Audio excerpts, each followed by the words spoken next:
Just imagine this. You work your entire life. Your country exports real goods, cars, oil, electronics, and food. And in return, you get pieces of paper. Not gold. Not land. Not even something backed by anything physical. Just dollars. IOU notes that won't pay back, never. Now here's the twist. The country printing those dollars is over $39 trillion in debt, and some of its most powerful bankers are basically saying, yeah, we're not really planning to pay that back. Sounds like a scam, right? Well, welcome to the world's biggest Ponzi scheme. As of March 2026, the U.S. national debt has officially crossed $39 trillion. That's not just a big number. That's bigger than the entire U.S. economy. That's bigger than the GDP of China, Japan, India, Germany, and the UK combined. That's the largest sovereign debt in human history. And it's growing fast, roughly millions of dollars per minute, and tens of thousands per second. Now here's where things get interesting. By 2026, the U.S. is expected to spend over $1.1 trillion per year on interest payments alone. That's more than education, transportation, and even defense increases. So naturally, people around the world are asking, how is this sustainable? And even more importantly, why hasn't it collapsed already? Let's talk about what some financial elites actually say. Jamie Dimon, the chairman and chief executive officer of J.P. Morgan Chase since 2006, has repeatedly described U.S. Treasuries as the safest asset in the world. Asset is an interesting word for the U.S. debt. For Jamie Dimon, it is not a liability but an asset. For an asset, the bigger the better. Still, some believe it is a liability, though different from the debt of a household. Economists from firms like Goldman Sachs have pointed out something subtle but important. The U.S. doesn't operate like an ordinary family. It doesn't need to pay off its debt. Instead, it rolls it over. Old debt gets replaced by new debt. Forever. Which leads to a wild realization. The U.S. debt system behaves more like a permanent financing mechanism than a loan. Almost like a perpetual bond system. Now pause for a second. If a normal person did this, took new loans to pay old loans, we'd call it risky. If a company did it, we'd call it leveraged. If a banker did it, we'd call it a Ponzi scheme, and put the banker in jail. But when the U.S. does it, we call it global finance. To understand this, we need to go back. Not to 2008. Not to 2020. But to 1971. Richard Nixon goes on TV and announces something shocking. The U.S. will no longer convert dollars into gold. That ends the Bretton Woods system. Before that moment, the dollar was backed by gold, and other countries trusted the system and anchored their currencies to the dollar. After that moment, the dollar became a fiat currency backed by nothing but trust. Now, critics say this was the beginning of a massive global imbalance. Supporters say it gave the world flexibility to grow. Both are right. But here's the key point. After 1971, the U.S. gained something incredibly powerful. The ability to issue the world's reserve currency without a hard limit. But there was a problem. If the dollar wasn't backed by gold anymore, why would anyone keep using it? The answer is oil. In the 1970s, the U.S. worked with Riyadh to ensure that oil would be priced in dollars and that the U.S. would protect Saudi Arabia. Globally, that created the petrodollar system, which meant every country needed dollars to buy energy, keeping demand for dollars high and U.S. debt globally desirable. It wasn't just economics. It was geopolitics. And it worked. For decades. Now, let's address a key question. Is the U.S. running the biggest financial scam in history? That's a powerful statement, but reality is more complicated. Yes, the U.S. benefits from issuing the world's reserve currency, and exorbitant privilege, and can import goods using its own currency, which it can print at will. Other countries hold dollar reserves, effectively financing U.S. deficits. But also, other countries choose to hold dollars. Why? Because the U.S. financial markets are deep and liquid. The Federal Reserve provides stability most of the time. There's no perfect alternative yet. So it's not a one-sided robbery. It's more like a system where everyone participates, but not everyone benefits equally. Let's talk about the real mechanism. The U.S. doesn't usually default. Instead, it uses inflation, currency issuance, and economic growth to manage debt. That is sometimes called a soft default. Because technically, you get paid back, but the money you get back is worth less than what you paid. Way less.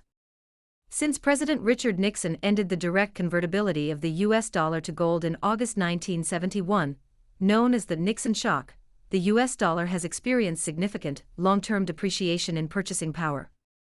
$1 in 1971 is equivalent in purchasing power to approximately $8.15 today, representing a cumulative inflation rate of over 715%. The purchasing power of the dollar has dropped by over 85% since 1971. From the gold price, we can also see the reduced value of the U.S. dollar. In 1971, gold was pegged at $35 an ounce.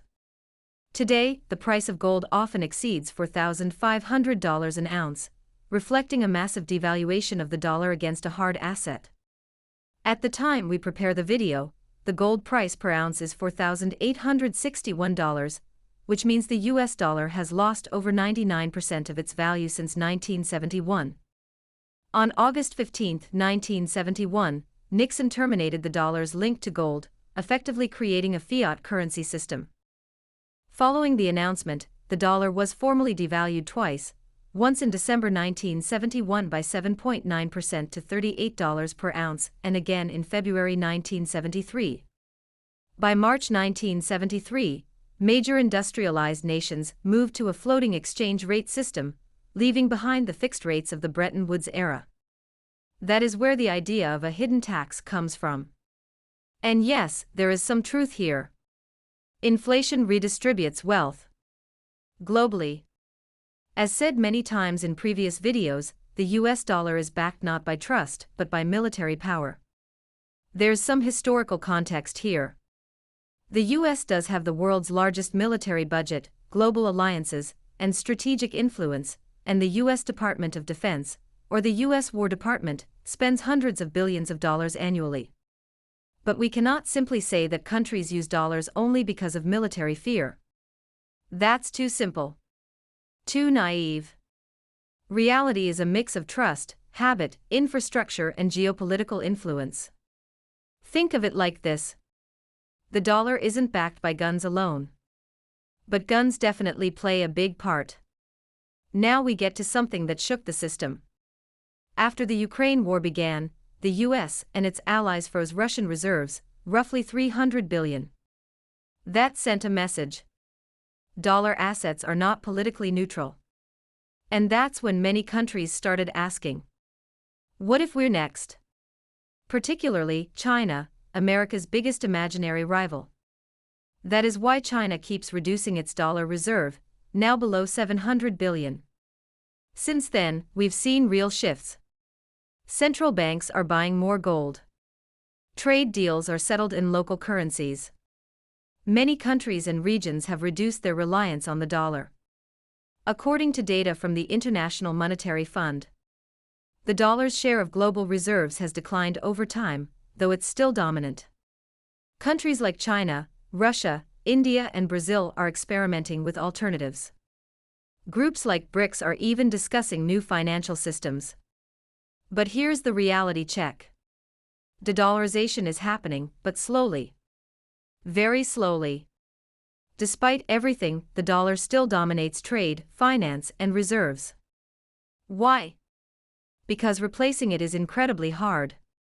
You need trust, stability, open markets, legal systems, and more importantly, global acceptance.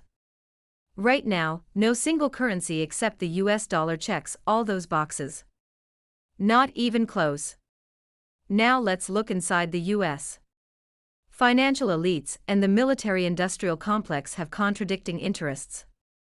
Wall Street and the defense industry have different incentives.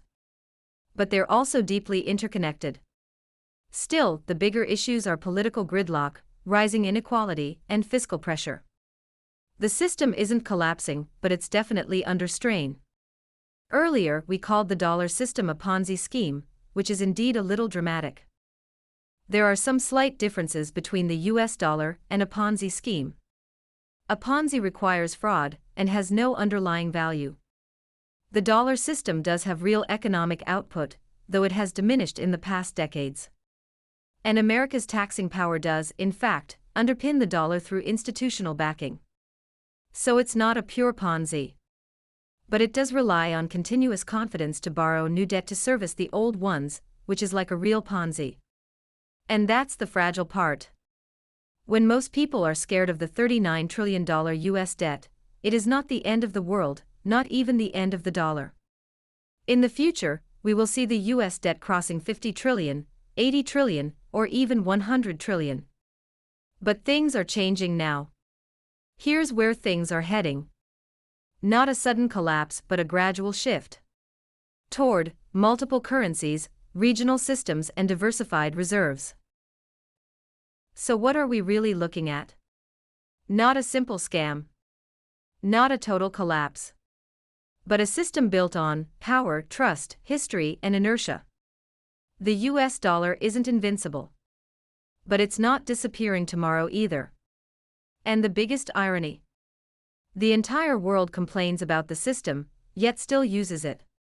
Because for now, there's nothing better to replace it. The dollar isn't just money.